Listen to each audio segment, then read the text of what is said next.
Je m'appelle Hervé Demaliard et je suis président de MGA Technologies.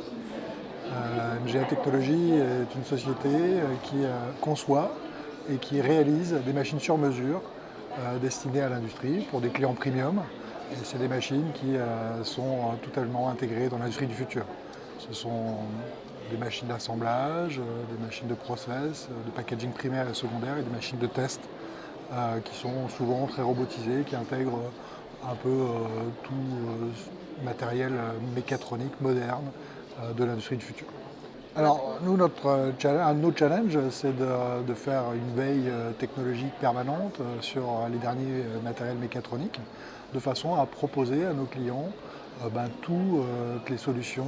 modernes qu'on retrouve dans les ateliers. Donc aujourd'hui, on parle beaucoup de robotique collaborative. La robotique collaborative, c'est des robots qui permettent d'interagir l'homme et la machine et qui sont donc équipés de tout un tas de capteurs pour travailler en sécurité, que l'homme puisse interagir avec la machine en toute sécurité. On a tout un écosystème en fait de toutes les solutions modernes et donc on fait de la veille en permanence sur les derniers matériels de façon à pouvoir, quand on conçoit la machine à partir d'une page blanche, intégrer ces matériels et les proposer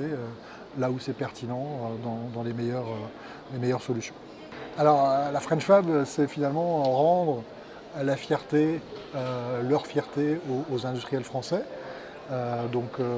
L'idée, c'est de dire qu'on a en France une industrie qui est à la pointe de la technologie sur tout un tas de domaines et qu'on a des usines qui sont extrêmement performantes et innovantes.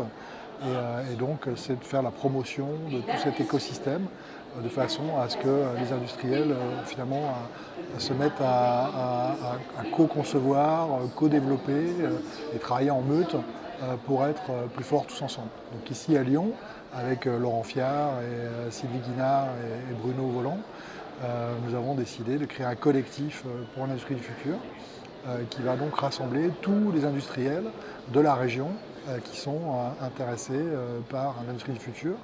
Le but est finalement de faire fonctionner cet écosystème de façon à pouvoir orienter les politiques vers les bonnes décisions en matière d'enseignement supérieur, de recherche, d'infrastructure, et de faire en sorte qu'il y ait un collectif qui avance vers demain et aborde l'avenir avec confiance et enthousiasme. C'est ce qu'on essaie de faire. Et donc ce collectif rassemble à la fois des utilisateurs, donc des gens qui ont des usines, donc des grands groupes, gens comme Sanofi, Michelin, Seb ou d'autres, et des faiseurs, des gens qui apportent des solutions à ces gens-là et qui proposent soit des machines, soit des services qui sont utiles dans le cadre de l'industrie du futur. Le but est à la fois de créer ce collectif, déjà mettre les gens ensemble. Donc chacun des entrepreneurs qui va rejoindre ce collectif s'engage à la fois en tant que patron de finalement apporter sa pierre à l'édifice et de déléguer un ou plusieurs collaborateurs pour justement faire une sorte de think tank qui va donc orienter tout cet écosystème dans la bonne direction. Oui, alors c'est moins le sujet, parce que le recrutement, on va dire que c'est un sujet de tous les jours pour chaque entrepreneur, chaque entreprise, mais ça va surtout permettre d'orienter les formations, recommander, on a par exemple une pénurie assez importante de roboticiens ou de gens, de conducteurs de lignes automatisés, ou des choses comme ça, donc ça va permettre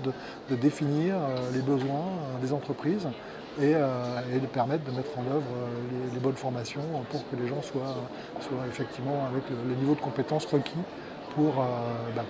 l'industrie du futur.